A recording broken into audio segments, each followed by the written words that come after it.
Olá, pessoal. Bom, então, para não perder muito tempo, eu vou iniciar dando continuidade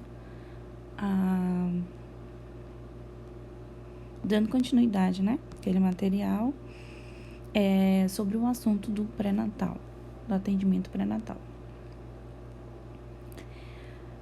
Voltando aqui a alguns slides, falamos anteriormente, né? Fizemos essa pausa falando aqui sobre a escuta do batimento cardiofetal, BCF. E nós vimos ali que pode ser utilizado o estetoscópio de Pinar, né, esse equipamento aqui. Só que ele não é tão efetivo quanto o Doppler, também não é mais tanto utilizado, esse tipo de equipamento para fazer a escuta do batimento, sendo substituído pelo sonar Doppler, né? E hoje a gente encontra até na internet, quando a gente consegue em sites da China, sabe? Comprar um aparelhinho desse aqui. Tem uns baratinhos, não sei dizer pra vocês se funciona, funcionar, funciona. Mas assim, a efetividade, né? O custo-benefício seria ter uma duração legal, mas existe todo preço. A partir de 100 e pouquinho a gente já pode adquirir um, tá? Mas aí depois da ausculta, a gente vem aqui para o movimento fetal. Junto com a ausculta, o movimento fetal, ele é importantíssimo, porque nós vamos utilizar não somente essas duas metodologias, né, para avaliar a vitalidade fetal, mas também, assim como a ultrassonografia, ela vai servir para esse fim. Mas aqui é interessante falar que a gente aproveita esse momento da verificação de movimento fetal para aproximar também a mãe desse pré-natal, tá? Por quê? Vou explicar para vocês. O movimento, vocês estão vendo aqui a imagenzinha, né? Um pezinho. Esse movimento fetal, ele vai ser sentido pela gestante, pode ser sentido também pela pessoa que está fazendo ali o acompanhamento pré-natal, seja enfermeiro ou médico, tá? Só que, no momento ali da consulta, pode ser que a gente não consiga sentir, né, ter essa percepção aqui dos movimentos fetais. E a gente chama a mãe para dentro desse acompanhamento, porque ela vai poder fazer anotações sobre essa movimentação fetal em casa, tá? Ou em casa, ou no trabalho, e ela vai anotar algumas informações que a gente vai verificar neste exato momento. Então, o objetivo aqui da verificação desse movimento fetal vai servir para a gente fazer uma avaliação clínica do bem-estar fetal na gravidez, e nós vamos perceber, né, essa movimentação. A gestante vai começar a perceber essa movimentação em torno ali da 34ª semana, certo? A presença de movimentos do feto sempre se correlacionou como sinal de constatação de vida. Esse aqui é interessante porque, como eu acabei de falar, né, vai servir como uma prova de vida. Se nós conseguimos perceber essa movimentação fetal, então é porque existe ali uma constatação de vida, a vitalidade fetal, a prova da vitalidade fetal. Todavia, o monitoramento dos movimentos fetais como meio de avaliação do seu bem-estar é relativamente recente. E eu acrescentaria não só dizendo que é recente, mas também nós temos que analisar que tem uma diferença entre vitalidade, tá? Prova de vida, e bem-estar, porque ele pode estar apresentando sinais de vitalidade, mas está em sofrimento, em angústia, por conta ali de alguma circunstância, perda de líquido ou alguma outra condição que envolve a placenta. Então, é interessante a gente diferenciar aqui vitalidade de bem-estar, tá? Vitalidade é o fato ali da gente avaliar que o feto, de fato, está vivo, está se movimentando. Agora, se ele está bem, já seria algo mais aprofundado. Procedimentos, isso aqui nós vamos explicar para a gestante como ela vai fazer, tá? Quando a gente não pode fazer essa verificação, quando a gente pode, aliás, quando nós podemos fazer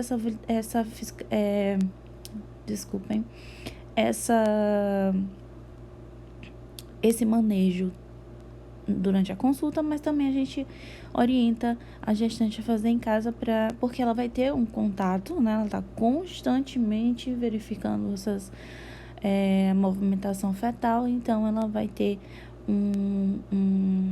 uma forma mais aprofundada, tá? E a gente vai pedir somente para ela analisar, para ela anotar e analisar os dados, para anotar e a gente vai analisar esses dados.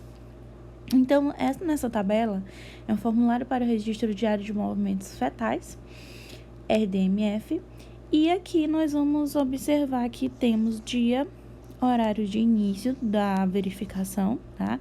O horário em que ela vai começar a verificar, a primeira movimentação, segunda movimentação, terceira, quarta, quinta e sexta movimentação. E aqui nós temos também um horário de término desse período ali de observação. Então, nós vamos orientar a gestante a fazer uma análise, colocar ali, por exemplo, né, a data, 26 de setembro, o horário de início, vou colocar aqui às 15 horas. E ela vai sentar em um local aqui, tá explicando como vai ser realizado o procedimento. Ela vai ficar numa posição ali semi-sentada, com a mão no abdômen, marcando o horário ali, não esquecer de olhar, verificar o horário de início, registrar os 6 movimentos e marcar ali o horário do último movimento, tá? Então, ela vai colocar ali a mão na barriga, pode colocar a mão no abdômen para estar verificando os sinais de movimentação, ou então somente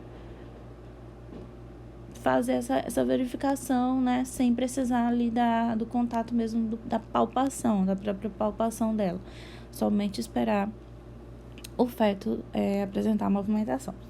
Então, vamos supor que ela inicie aqui às 3 horas da tarde, às 15 horas, e aí ela começa sentadinha ali num local tranquilo, ela sentiu a primeira movimentação, tá? Então, ela sentiu a primeira movimentação, ela pode marcar aqui, ou ela pode colocar o horário da primeira movimentação, e aí vai esperar mais uns minutinhos, sentir o segundo movimento. Aí ela marca aqui o segundo movimento.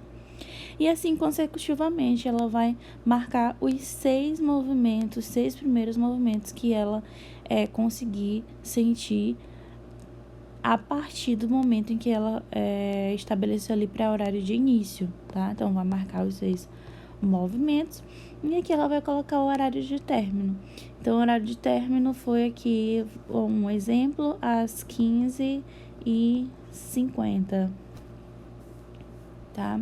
Então, ela passou 50 minutos e verificou as 6 movimentações. Aqui no ponto 5, fala o seguinte: se em 1 hora o bebê não se mexer 6 vezes, pare de contar os movimentos. Repita o registro, certo? Se persistir a diminuição, procure uma unidade básica de saúde. Então, aqui nós percebemos que demorou 50 minutos, ela conseguiu fechar os 6 movimentos, mas se ela não tivesse conseguido verificar os 6 movimentos em 1 hora, em até 60 minutos, o indicado seria dela paralisar, recomeçar, pode até dar um intervalinho, tá? Um intervalo de 30 minutos e reiniciar o processo. E se persistir, aí é indicado procurar o serviço de saúde. Avaliação do edema. O edema, nós sabemos que ele vai estar presente na gestante, em algumas mais do que outras. é considerado fisiológico, então o edema ele não tem problema nenhum da gente ter essa observação. Só que aí a gravidade não, mas eu diria o grau do edema, aí sim a gente vai ter uma percepção ali se já passa ali da normalidade, do fisiológico, o local onde esse edema também está acontecendo, e a gente já vai associando ali a outros sinais que essa gestante pode apresentar, tá? Que a gente vai ver mais tarde na gestação de risco. O objetivo, detectar precocemente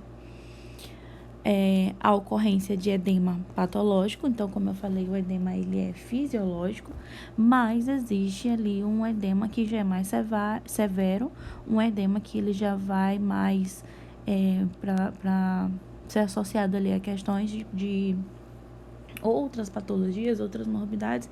Então, a gente pode fazer essa verificação, tá? Em busca desse edema patológico. Nós vamos verificar nos membros inferiores na região sacral, certo?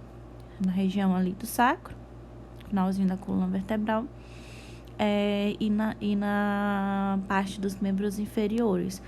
Porém, não isenta a gente fazer uma fiscalização também nos membros superiores, tá? Na face também, e edema de vulva. Nós podemos investigar, questionar a gestante sobre a ocorrência do edema também na região da vulva, membro superior e também no rosto, tá? Quando a gente estiver vendo pré-natal de situações de risco, a gente vai ver a associação desse edema com a pré-eclâmpsia e outras patologias cardiovasculares ou até mesmo renais. Então, nos membros inferiores, nós vamos posicionar a gestante em decúbito dorsal, tá? Colocar ela ali em decúbito dorsal ou sentada, como for mais confortável para ela, como a gente também preferir fazer essa verificação. É importante que ela esteja sem meias, tá? Porque a gente vai fazer a pressão na pele e nós temos que observar ali a profundidade em que aquela pressão ela vai ocupar na pele da paciente, né? Pressione a pele à altura do tornozelo e na perna, tá? Vamos fazer duas pressões ali. É importante não pressionar só em um local. No tornozelo e na perna, no nível do seu terço médio, ou seja, ali na parte, né, popularmente falando ali na canela, ou na face anterior, na região pré-tibial, um pouquinho antes ali da tíbia. O edema fica evidenciado imediatamente, o edema fica evidenciado mediante presença de depressão duradoura no local pressionado. Ou seja, no momento que a gente faz essa pressão, nós conseguimos perceber uma depressão da pele, tá? Duradoura, no local onde a gente exerceu a pressão. Na região sacral, como nós vamos fazer essa verificação? Então, nós vamos posicionar a gestante em decúbito lateral, lembrando que aqui podemos fazer decúbito dorsal ou sentada, aqui em decúbito lateral ou também sentada, tá?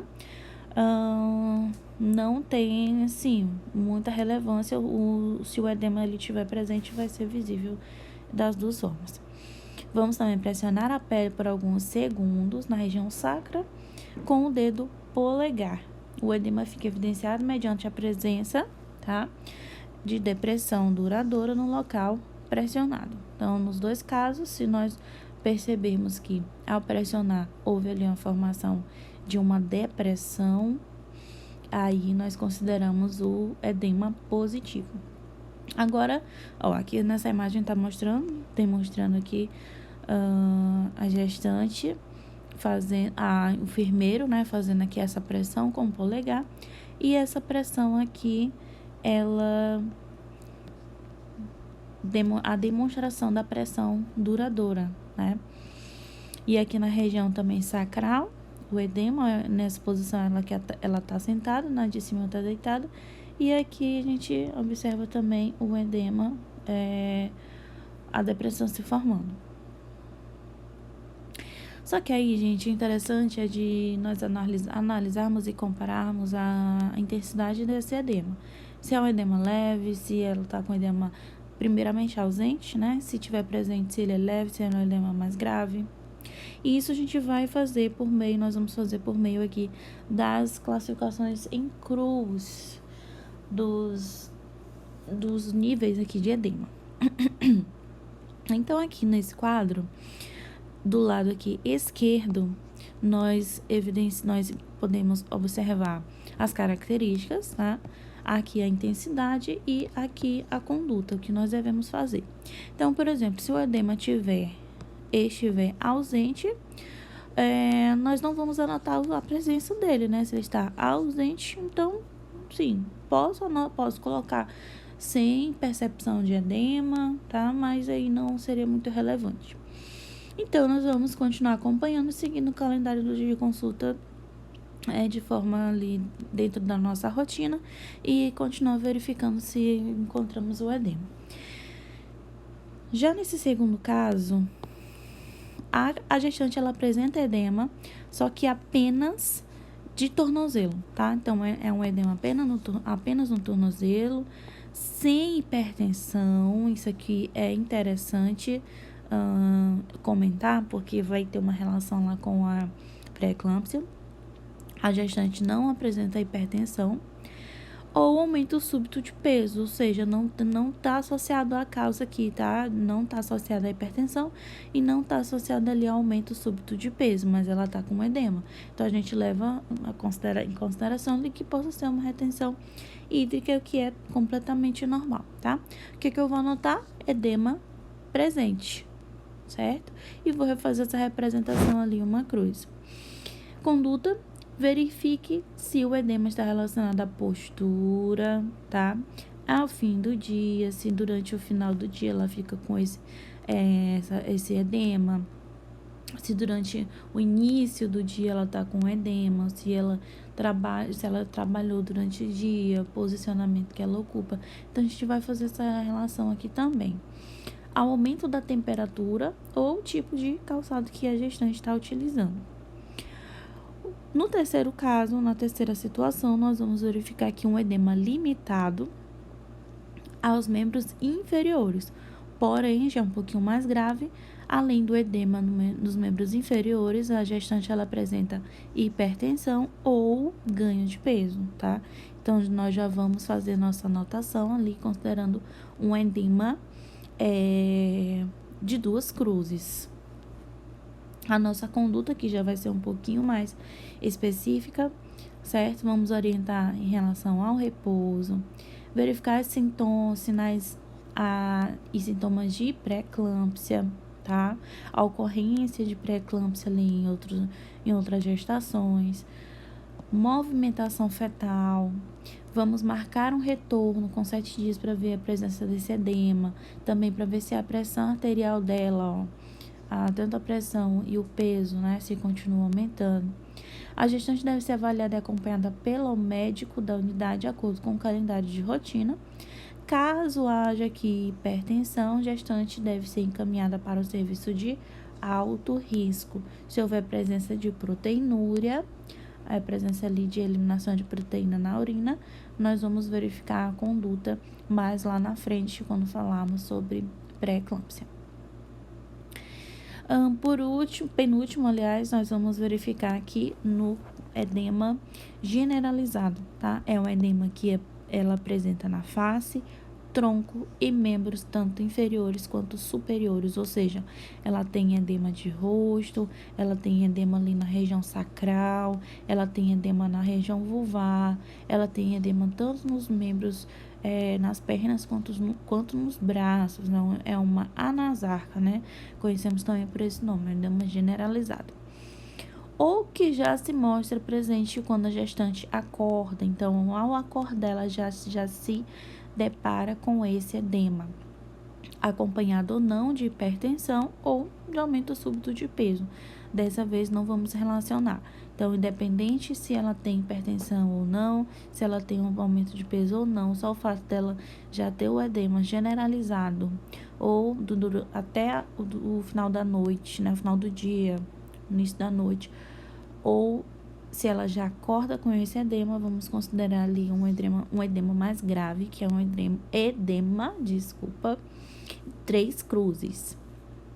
A nossa conduta, nós vamos encaminhar essa gestante para uma avaliação médica, tá? Vai ser avaliado pelo médico, encaminhado para o serviço de alto risco e vamos manter ali nossa investigação focada ali na suspeita de uma pré-eclâmpsia, quem sabe.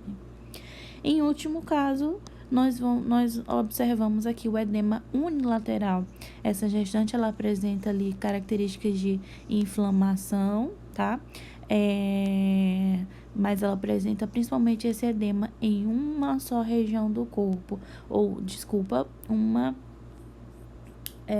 porção do corpo, somente do lado direito, somente do lado esquerdo, tá? Por exemplo, aqui nos membros inferiores. Tem ali a presença ali de dor e ou sinais flogísticos, né? Sinais de infecção. E aí, a nossa conduta aqui, esse edema também, nós vamos colocar que esse edema está presente. A gente repara que aqui não tem classificação de 1, 2 ou 3 cruzes, mas a gente pode considerar, já que foi somente no membro inferior, que seria aqui uma cruz, tá? E nós vamos nos atentar a sinais ali de trombose, sinais relacionados à formação de trombos, tá? A tromboflebite ou trombose venosa profunda também.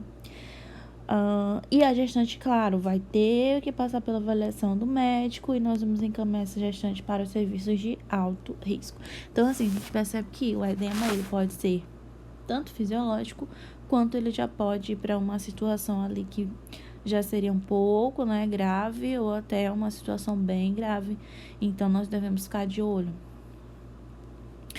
Agora nós vamos falar aqui sobre os exames que eles são realizados durante a consulta pré-natal, tanto desde a primeira consulta pré-natal, tá? Aqui vamos falar sobre a primeira bateria de exames na consulta pré-natal e depois vamos falar sobre os exames subsequentes. Então, nós temos aqui o hemograma, então é básico para qualquer gestante. Na primeira consulta, nós vamos solicitar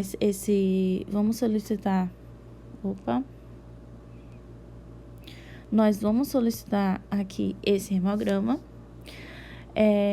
Então, no hemograma a gente vai poder perceber ali quantitativo, né, de hemácia, de eritrócito, de série branca, leucócitos, a questão do ferro, tá? Hemoglobina. Então, tudo isso através do hemograma a gente vai poder, até vai servir como referência para nossa conduta lá na prescrição de medicamentos para essa gestante, na suplementação vitamínica. Então, assim, basicão sempre devemos fazer, tá? A tipagem sanguínea e fator RH. Gente, eu aconselho que, mesmo que a gestante ela afirme que ela sabe que o tipo sanguíneo dela é A positivo, né? Enfim, eu dei aqui um primeiro exemplo que me veio à cabeça, mas solicitem. Então, vamos ver qual é o tipo sanguíneo e o fator RH. Então, não deixem de fazer esse exame, não, tá? Porque vai ser muito importante também lá na situação de risco, no caso de isoimunização, quando tem essa incompatibilidade do sangue da mãe com o sangue do feto. O que pode ser uma coisa muito desagradável, né, pra gestante, pra família, pra gente também, como enfermeiros acompanhando esse pré-natal. Então, nós vamos nos resguardar, tá bom? Fazendo solicitação de exame. Então, aqui na tipagem sanguínea, fator RH, a gente vai descobrir que se ela é A, B, AB ou tipo O. E no fator RH, se é positivo ou negativo. O que vai importar muito aqui, ó, o fator RH positivo ou negativo para isoimunização, que é uma condição daquela lá da incompatibilidade, tá, do sangue. E na tipagem sanguínea, qual o tipo de sangue dela vai ficar anotado no cartão da gestante, no prontuário dela, tá? Porque durante o parto, se for necessário fazer uma solicitação ali de bolsa sanguínea, a gente já vai ter essa informação prontinha, que vai facilitar muito o trabalho lá do pessoal lá da maternidade, tá? Aí tem outro exame que é interessante, embora eu perceba que ele é um pouco negligenciado, nem todo enfermeiro é acostumado, tá, a fazer essa solicitação, mas ela tá lá nas recomendações e necessita ser feita. Infelizmente, tem alguns casos que a gente percebe que tem uma falha aí nessa solicitação, que é o CUMBS indireto. Como é que nós vamos fazer essa solicitação? Seguinte, eu vou colocar lá, geralmente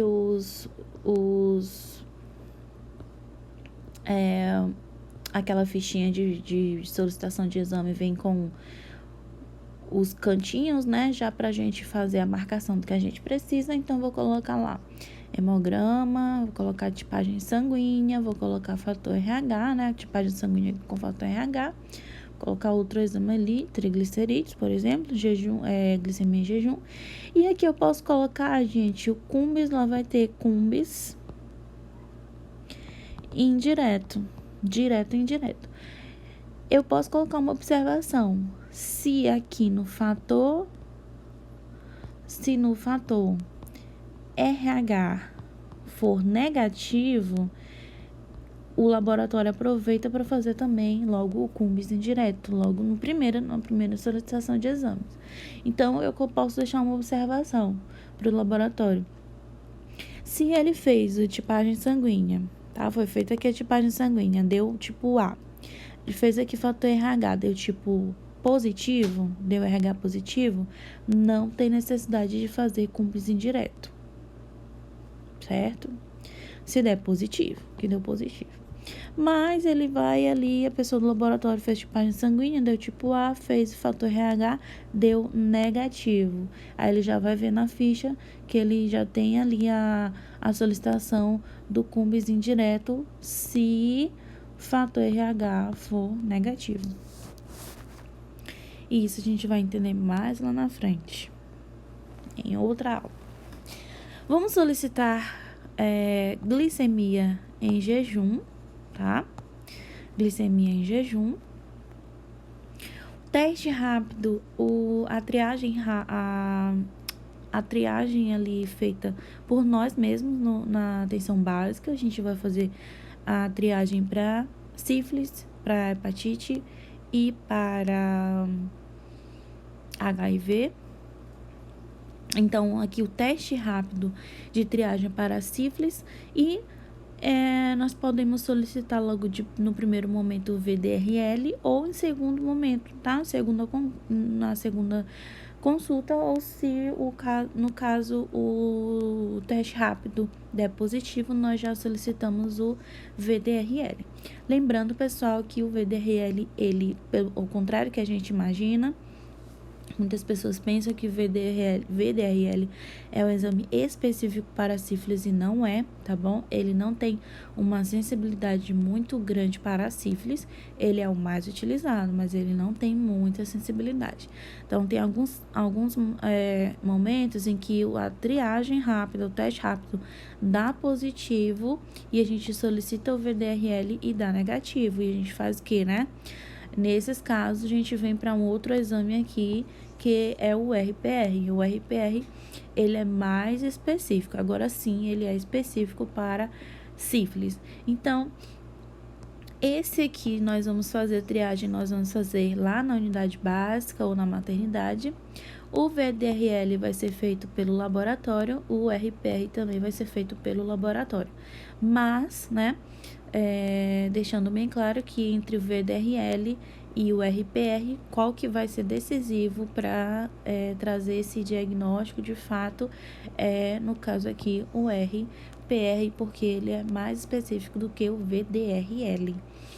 Por que o VDRL não é tão específico? Ele vai servir para trazer o diagnóstico de outras condições também, tá? Não só de sífilis. Então, pode ser que o VDRL dê positivo, mas ele teve uma reação não por causa da sífilis, mas por conta de outra patologia. Enfim, fazendo aqui um resumo, é isso. Eu vejo farmacêuticos e médicos dizendo que é mais confiável até a gente fazer, né? A gente confiar nesse resultado da testagem rápida do que do próprio VDRL. Ou seja, o teste rápido, ele tem uma sensibilidade para sífilis maior do que o próprio VDRL. Nós vamos também realizar o teste rápido diagnóstico de anti-HIV, lembrando que também lá no posto de saúde, na unidade básica, nós temos o teste rápido para HIV e nós temos o contrateste. Contrateste, ele vai ser utilizado caso eu faça ali a minha triagem, a minha testagem rápida e na testagem rápida deu positivo, vamos fazer o contrateste para o tirateima, certo? Não isenta da gente fazer ali o exame laboratorial do HIV. Então, na unidade básica, a gente vai fazer aqui o teste rápido, a gente vai fazer o contrateste, se der alguma alteração no teste rápido, mas solicitaremos aqui o exame laboratorial de HIV. Além disso, laboratorial também, nós vamos solicitar toxoplasmose, né, o sorológico de toxoplasmose, IgG e IgM, e também para rubéola, tá? IgG aqui igual IgG e IgM de rubéola. Continuando, nós temos também, sorologia para citomegalovírus, indicado para mulheres que trabalham em berçários e com crianças pequenas ou em adolescentes com múltiplos parceiros e história de infecção sexualmente transmissível. A sorologia, esqueci de falar, mas tem o teste rápido para hepatite B e C. E aqui a sorologia laboratorial para hepatite B e C, tá? B e hepatite C. O exame de urina para a gente verificar a qualitativo, tá? E quantitativo de partículas da urina. E a orocultura, se nós vermos que nós analisarmos que tem ali uma necessidade de fazer a cultura da urina, se ela tiver queixando-se de alguma irritação, inflamação, disúria, né? Alguma queimação durante a micção, a gente faz essa solicitação da urocultura. Além disso, a ultrassonografia obstétrica, lembrando que não é obrigatório, mas pelo menos uma a gente tem que fazer para verificar questão ali de inserção de placenta, posicionamento da placenta, tá? A estatura do feto. Então, pelo menos uma ultrassonografia nós temos que fazer e também orientar as gestantes que não têm essa necessidade de fazer uma ultrassonografia a cada mês, a cada 15 dias, porque tem gestante que realmente quer verificar a vitalidade do feto por meio da ultrassonografia quase que semanalmente, né? Então, aqui com a finalidade, essa primeira, ela vai também ter a finalidade da gente comprovar ali a idade gestacional e a gente fazer o cálculo da data provável do parto. Então, essa primeira, ela vai ter ali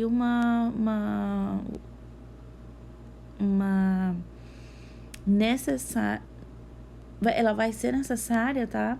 Pra gente verificar a questão ali da bolsa, placenta, cordão, estatura e também a idade gestacional. Se a gestante ela tá com um tempinho que ela já não faz o citopatológico, o exame ali do colo do útero, nós vamos solicitar, tá? Desde que não tenha riscos, sem riscos. Se tiver condição de risco ali associado, risco de aborto, descolamento de placenta, e aí a gente não vai realizar, não. Exame da secreção vaginal, na impossibilidade de fazer um citopatológico, a gente pode fazer somente ali um exame da secreção vaginal. Não vai trazer o resultado ali que a gente esperava para no citopatológico em relação ao câncer, mas se tiver alguma bactéria de transmissão sexual, no exame da secreção a gente vai conseguir verificar. E vamos conseguir também fazer o tratamento, tanto da gestante quanto do parceiro. Parasitológico, tá? Se tiver indicação clínica. E a eletroforese de hemoglobina, e aqui uma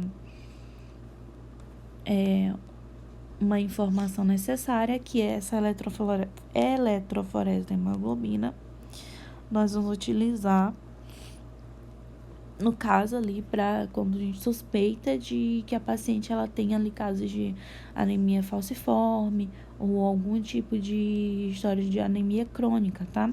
Porque essa hemoglobina, ela vai ser analisada também, nós sabemos que tem uma relação entre o ferro, a ligação com o ferro com a hemoglobina com a hemácia, e a hemácia com o transporte de substâncias como glicose, a ligação com a glicose e o oxigênio, então tem toda a relação com o desenvolvimento do feto. Então, nós vamos avaliar essa gestante, tá? Aqui fala, se a gestante for negra, tiver antecedentes familiares de anemia falciforme ou apresentar história de anemia crônica. Por que a gestante com essa etnia? Porque já foi constatado que tem uma relação da etnia com genes, tá? Que aumentam ali a probabilidade dela ter uma anemia falciforme. Então, a gente vai ficar de olho e, se for o caso, né, a gente vai solicitar esse exame. Então, nós temos aqui um quadro que resume primeira consulta, o primeiro trimestre, segundo trimestre e aqui o terceiro trimestre. Então, o primeiro trimestre, nós já vimos aqui todos esses que eu já comentei com vocês. Lá no segundo trimestre, nós vamos repetir alguns exames e solicitar novos. Então, aqui eu vou apenas citar os que a gente não comentou ainda, certo? Então, aqui, por exemplo, o teste de tolerância para a glicose, ou também pode ser feita hemoglobina glicada. Hemoglobina glicada, a letra fica horrível. A hemoglobina glicada ou o teste de tolerância. Eu vou explicar como que funciona rapidinho esses dois exames. No teste de tolerância, você vai se direcionar em jejum até o laboratório. Você vai fazer uma primeira coleta de sangue. Logo em seguida, você vai ingerir uma solução que ela a base dela é de glicose. E essa aqui em específico tá falando da glicose 75 gramas, mas tem glicose 50 gramas e tem também a de 100 gramas. E aí, o que acontece? Depois de 2 horas, você vai retornar para fazer uma nova coleta para comparar o primeiro exame, tá? A primeira coleta de sangue em jejum e a segunda coleta de sangue após você ingerir essa solução de glicose. E aí, o que é o esperado? Que essa glicose, ela tem ali um pico, tá? Depois ela vai caindo aos pouquinhos. Esse é o normal, esperado. E aqui fala, se a glicemia estiver acima de 80 miligrama por decilitro ou se houver fator de risco, tá? Realize este exame preferencialmente entre a 24ª e a 28ª semana. ou seja, se a glicose, a glicemia dela normal, a glicemia comum, o exame que a gente realiza, der em torno ali de 85 miligramas por decilitro, se houver um fator de risco, aí nós vamos solicitar esse exame para ela. Ela pode realizar também a hemoglobina glicada, já a hemoglobina glicada, ela analisa o sangue, a hemoglobina, e tem uma região da hemoglobina que quando ela se liga à glicose, tá? Ela se liga a essa glicose, ela cria uma espécie de memória. Então, a hemoglobina glicada, ou seja, a hemoglobina com a glicose, ela tem como a gente extrair um histórico dela, tá? Então, assim, a gente pode até fazer em jejum, tem até um meme que eu já olhei no Instagram, que a gente pode até fazer jejum intermitente, pode até tomar suco de limão, jejum, pode até fazer exercício, tarará, jejum intermitente, mas faz a hemoglobina glicose que ela não mente, ou seja, ela vai dar um histórico pra gente ali, um antecedente de como andou as tuas taxas de glicose anteriores ao exame. E aqui nós vamos também repetir o Cumbis indireto, porque o Cumbis indireto, se o fator RH for negativo, nós vamos fazer no primeiro momento, depois nós vamos repetir a cada 4 semanas. A cada 4 semanas vamos repetir esse exame, ou seja, uma vez no mês nós vamos solicitar o Cumbis indireto. No terceiro e último trimestre, nós vamos fazer a solicitação de um novo hemograma, glicemia em jejum, outro Cumbis indireto, outro VDRL, ou repete novamente o anti-HIV, hepatite B e C, tá? Porque aqui já tá chegando próximo ali o momento do parto. Então, os exames lá, os primeiros exames, eles vão ser repetidos aqui na última rodada. Repetir o exame de toxoplasmose, tá? Orocultura, urina tipo 1, sumário de urina, bacterioscopia da secreção vaginal, se necessário, ali a partir da 37ª semana de gestação, certo? Se a gestante, isso aqui é importante, porque às vezes a gestante não faz esse exame do terceiro trimestre, chega lá na maternidade e ela chega sem esses exames, tá? Então, é muito importante a gente orientar também a necessidade da realização desses exames. Pessoal, daqui pra frente, eu deixei esses quadros, tá? O quadro 3 aqui de conduta diante dos resultados dos exames complementares e de rotina, para vocês darem uma lida em casa, uma aprofundada em casa, porque aqui fala, e é legal vocês analisarem isso aqui, fala que sobre, eu vou tirar um exemplo aqui, a tipagem sanguínea. Aqui fala, se o exame da tipagem sanguínea, ele der RH negativo, tá? Então, aqui já mostra a situação com o resultado. Se for RH positivo e o parceiro for RH positivo, ou se o parceiro, a gente desconhece o fator RH, a conduta de quem está fazendo esse acompanhamento pré-natal vai solicitar o Cumbis indireto, né? Que eu já comentei com vocês. Se o Cumbis der negativo, vamos repeti-lo a cada 4 semanas a partir da 24ª semana. Quando ele for positivo, então fiz o exame e agora deu positivo. O que é que a gente vai fazer? Devemos referir a gestante ao pré-natal de alto risco, porque isso aqui indica que ela já está desenvolvendo anticorpos anti-fator RH, ou seja, ela está desenvolvendo anticorpos que vão combater o próprio feto. E aí já se trata de uma gestação de alto risco. Então, aqui é interessante, eu vou passando aqui para vocês verificarem que são várias situações, ó. Por exemplo, aqui sorologia para sífilis. Se a sífilis deu positivo, o que a gente vai fazer? Vamos tratar a gestante e o parceiro, tá? E aqui fala se a sífilis foi primária, se a sífilis é secundária ou se a sífilis é terciária, latente ou tardia. O que significa? O que vai mudar aqui também? Se a sífilis for primária, a gente sabe que o tratamento é penicilina benzatina. em dose única também, tá bom? Sífilis primária, dependendo da manifestação do cancro mole, do condiloma plano, tá? Do cancro mole, aliás, mole não, gente, perdão, cancro duro, que é aquele ferimento, aquela ulceração. A sífilis secundária, o condiloma plano, tá? É uma espécie de verruga, só que plana. E na sífilis terciária vem ali junto a ulceração e o acometimento neurológico. Então, esse tratamento ele vai aumentar a dose, você precisa aumentar a dose. Quem vai fazer essa prescrição aqui vai ser o médico, mas nós precisamos conhecer, tá bom? Então, aqui das sífilis primárias vai ser dose única. A prescrição de penicilina é unidade internacional, então vai ser 2.400.000 unidades internacionais. A gente vai fracionar isso em 2.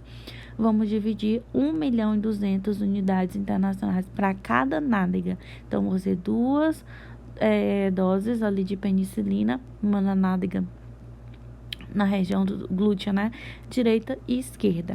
A diferença aqui da sífilis secundária ou da latente recente é que a gente vai fazer ali uns 2 ciclos de uma dose única, tá? Então, vai ser primeiro uma injeção de 1.200.000 unidades internacionais em cada nádega, em 2 doses, tá? A primeira dose vai ser essa, e aí a gente vai dar um intervalo aqui de 1 semana para fazer mais um ciclo de 1.200.000 unidades internacionais em cada nádega. No final disso tudo, ela recebeu o tratamento ali de 4.800.000 unidades internacionais.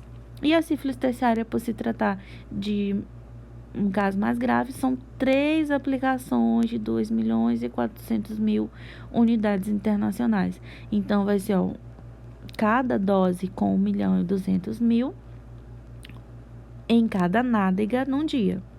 Vamos dar um intervalo de 1 semana e vamos fazer uma nova aplicação. Vamos dar mais um intervalo de 1 semana e fazer uma nova aplicação. Com isso, a gente vai ter o total aqui de 7.200.000 unidades internacionais, e depois a gente vai, tá realizando esses exames para verificar ali se houve a cura. Lembrando que o resultado do exame para paciente que faz tratamento para sífilis, ele tem ali a possibilidade ainda de estar acusando a doença, mesmo que você tenha feito todo o tratamento. O ideal é que a gente continue fazendo o exame, mesmo após ali o final do tratamento. Se o VDRL deu negativo, nós vamos repetir no 3º trimestre, que é naquele período ali já próximo ao parto, no momento do parto, tá? E aqui vai falar sobre a urina, a urocultura, né? O que acontece com a nossa conduta.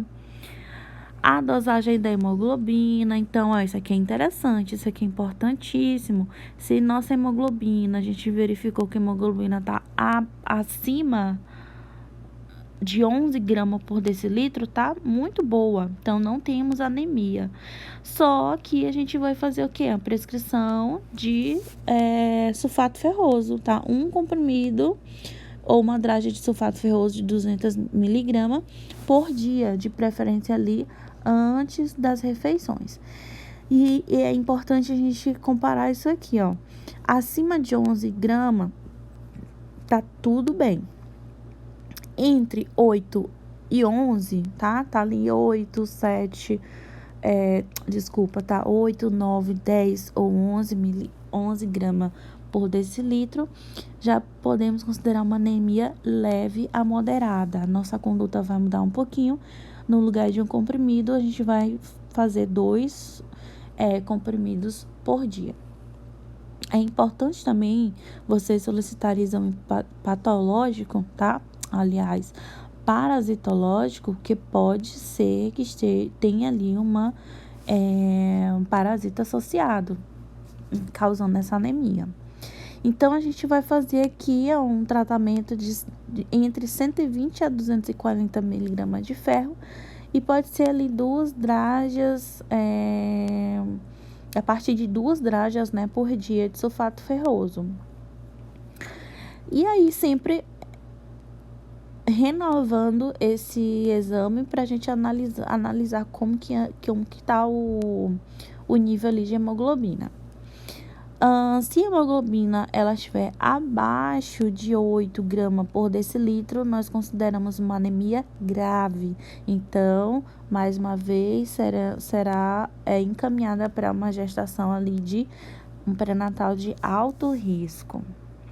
A glicemia em jejum, nós consideramos ali adequado de 85 a 119 miligramas por decilitro. E se tiver dentro dessa faixa, a gente vai realizar ali o teste de tolerância à glicose entre a 24ª e a 28ª semana de gestação. O ideal é que esteja abaixo disso.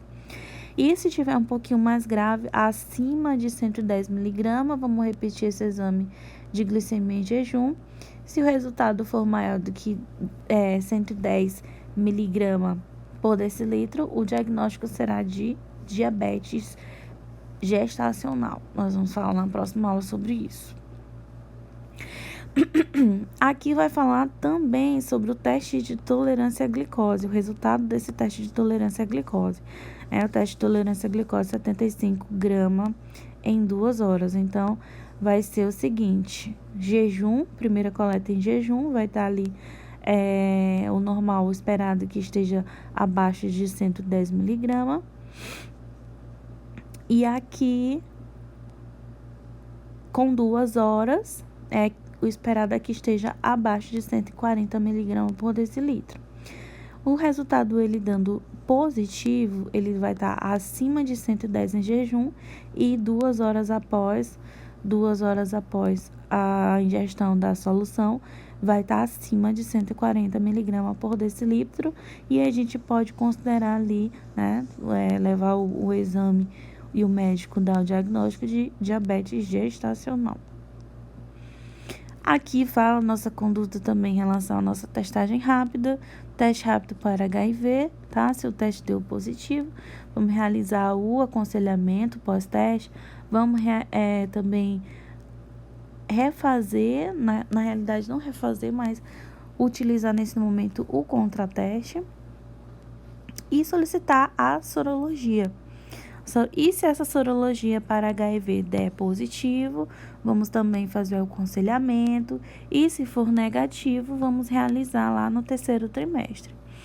Hepatite B e C também faremos a sorologia. Se positivou, realize o aconselhamento pós-teste da gestante ao pré-natal. Para o segmento ao pré-natal, no serviço de atenção especializadas em hepatite de referência. E se o teste for negativo, não vamos considerar ali, mas nós vamos completar o calendário vacinal, se não está completo, certo? Aqui fala, calendário, pós-teste vacina e gestante, caso não tenha sido vacinado. E vamos repetir o exame no 3º trimestre. As nossas condutas gerais. Nós vamos incentivar desde o início do pré-natal. Nós devemos incentivar essa gestante em relação ao aleitamento materno exclusivo até o 6º mês. Nós vamos fazer a suplementação de sulfato ferroso, de ácido fólico, tá? Desde o início também, desde a primeira consulta. Então, o sulfato ferroso, 40 mg de ferro elementar por dia, de preferência antes das refeições, antes da refeição, antes do almoço. E o ácido fólico, 5 mg ao dia, para profilaxia da anemia ou de malformações do tubo neural do feto. É importante falar também que o ácido fólico, principalmente o ácido fólico, ele deve ser utilizado desde o início da gestação. O mais indicado é que antes da gestação você já comece a utilizar. Se você pretende engravidar, já inicia o ácido fólico. E o sulfato ferroso, ele é utilizado desde o início da gestação até 3 meses após o parto, tá? Porque é um período que você também pode ter sangramentos ali no parto na cesariana, no parto natural, tá? Então, tem risco ali de anemia. Então, é indicado você continuar fazendo o uso do sulfato ferroso. Deve-se referenciar a gestante para atendimento odontológico, porque o feto ele vai precisar de cálcio. A gestante, o corpo da gestante tira esse cálcio da onde? Dos dentes e dos ossos. Então, vai precisar ali de um acompanhamento odontológico. E para prevenção, né? Para prevenção ali da cárie, para aplicação de flúor, para justamente fazer essa prevenção, já que os dentes ficam mais sensíveis ali a certas bactérias. E deve-se, claro, também desde o primeiro momento ali fazer um acompanhamento da gestante, encaminhamento da gestante para a imunização. E a imunização, se eu não me engano, a gente vai falar ainda aqui, iremos, né? Então, aqui só reforçando sobre o ferro e o folato, que é o sulfato ferroso, tá? A suplementação, ela deve ser diária. Vamos utilizar ali, dependendo do grau de anemia ou da prevenção que a gente busca fazer da anemia, de 1 a até 3, ou dependendo da indicação médica, mais comprimidos de sulfato ferroso. E o folato vai ser uma dose mais padrão, né? Que é um comprimido ali de 5 miligramas. Orienta-se que a ingestão seja realizada 1 hora antes das refeições, porque principalmente o ferro, ele facilita ali a absorção, né? E também causa um desconforto estomacal, então é bom que se tenha uma orientação em relação ao horário da ingestão desse medicamento. A suplementação de ferro deve ser mantida no pós-parto e no pós-aborto também por 3 meses. Deve ser rotineiramente, deve ser usado pelo menos 2 meses antes e nos 2 primeiros meses de gestação. Isso serve aqui principalmente para o ácido fólico. E o folato periconcepcional tem forte efeito protetor contra defeitos ali de tubo neural, crianças que nascem com espinha bífida, né, ou com alguma outra manifestação, que não houve ali o fechamento do tubo neural, e aí seria uma forma de prevenir, né, esses agravos.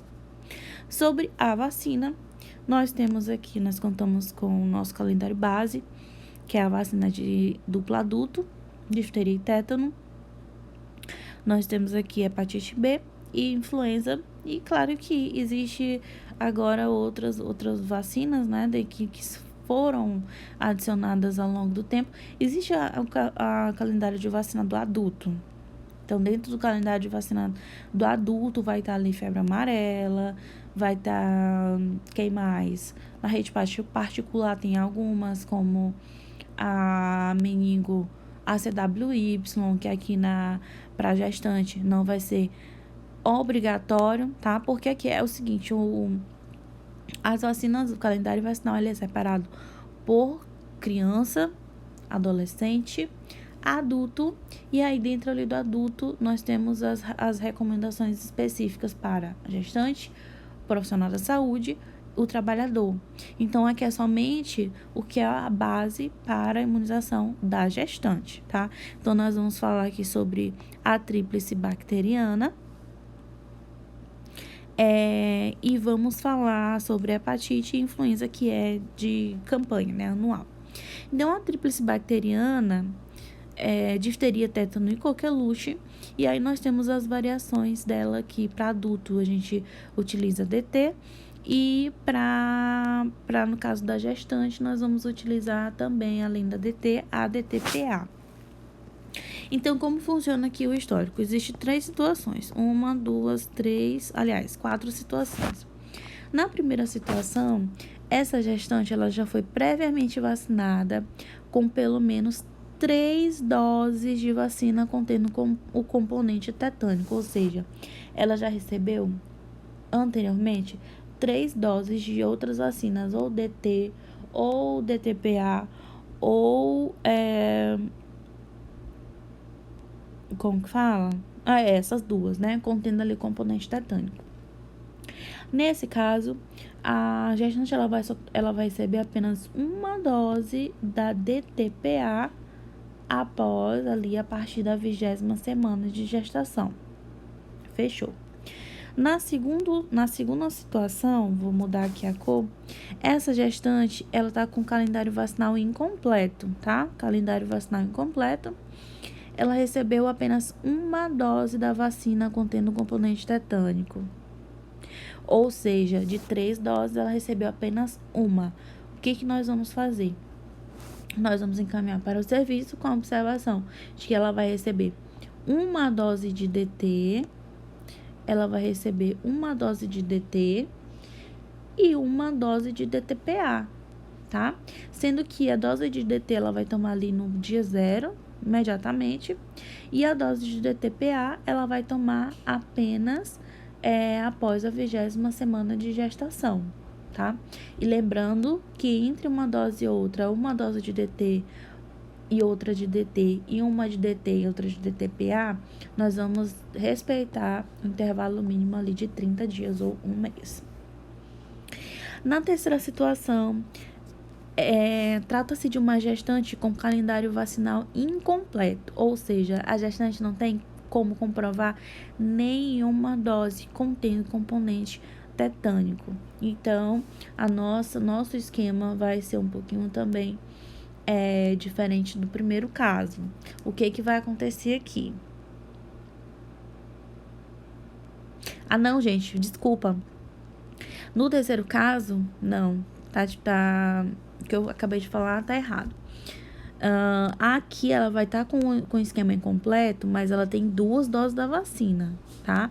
Quando ela não tem nenhuma dose da vacina, já vai ser diferente. Aqui ela tem 2 doses da vacina. No exemplo anterior, no 2, ela tem uma dose. Aqui ela tem 2 doses. Então, quando ela já recebeu 2 doses, a gente vai fazer apenas um reforço com uma dose de DTPA, tá? Então, vai ser só uma dose de DTPA a partir da 20ª semana de gestação. Então, entra no mesmo caso parecido ali, né? O mesmo caso da que já tem as 3 doses completas. Não tem necessidade dela fazer uma dose de DT mais uma dose de DTPA. Agora sim, no último exemplo aqui, se a gestante não tem histórico de vacinação ou ela não foi vacinada, tá? Ou quando a gente desconhece esse histórico, aí a gente vai precisar fazer 3 doses de vacina, sendo que são 2 doses de DT, 30 dias o intervalo entre uma e outra, e uma dose de DTPA a partir da 20ª semana de gestação, certo? Então, vamos respeitar esse intervalo aí entre uma dose e outra. E aqui, para finalizar, nós temos hepatite B. Hepatite B, tranquilo, são 3 doses se ela não tiver vacinada, se ela não tiver comprovação de vacina, são 3 doses de hepatite B. E o esquema aqui é de 0, 1 mês depois e 6 meses depois da primeira vacina. Então, ela toma a primeira vacina 30 dias depois, tá? E aqui, 6 meses depois da primeira vacina, ela vai receber a última dose, a terceira dose. E a nossa última vacina aqui, que é a de campanha, né? Que é anual, a de gripe, influenza.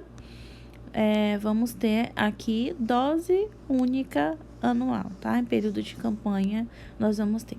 Além disso, aqui foi adicionado também a vacina de Covid, tá?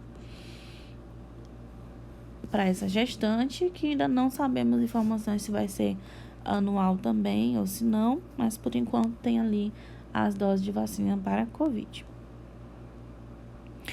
Certo? Então, pra gente relembrar, nós temos aqui a hepatite B, DT, hepatite B repetindo, DTPA, tá? E gripe. São as principais vacinas. E é isso, gente. Eu vou finalizar essa aula e vou abrir uma nova aula pra gente dar por aqui, né? Nós encerramos o pré-natal. E aí, em outra aula que eu vou iniciar, a gente vai comentar agora sobre as situações dentro do pré-natal que são de risco, né? Quando nós passamos esse encaminhamento para uma gestação de alto risco. Então, até breve.